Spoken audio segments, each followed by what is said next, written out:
Australia presents a paradox of prosperity. Ranking 12th in global GDP and boasting a per capita income of $65,000, it appears to be a dream destination for many. Its vast natural resources,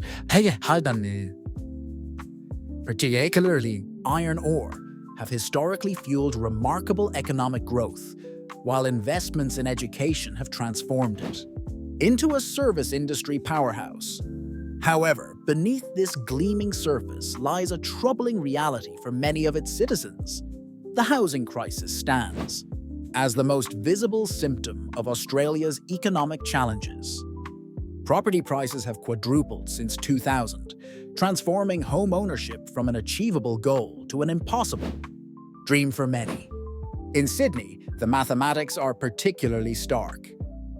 Buying a home requires an annual income of around $280,000, yet the average resident earns less than $120,000. The time needed to save for a home deposit has stretched from 7 years in 2002 to over 11 years today.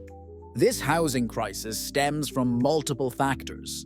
Australia's traditional preference for spacious, single-family homes with large yards has led to inefficient land use compared to high-density housing solutions. Additionally, a constant influx of immigrants, while beneficial for economic growth, has intensified competition for limited housing stock. Despite government promises to build 240,000 homes annually over the next 5 years, current completion rates fall far short, with only 170,000 homes completed in 2023, the lowest in a decade. Perhaps more troubling is the stagnation in living standards. Real wages have remained frozen at 2000 levels, meaning Australians haven't experienced any genuine income growth in 14 years. This wage stagnation is largely attributed to declining productivity and insufficient investment in innovation.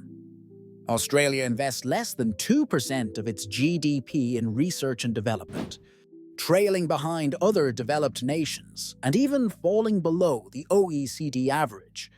The wealth gap adds another layer to these challenges.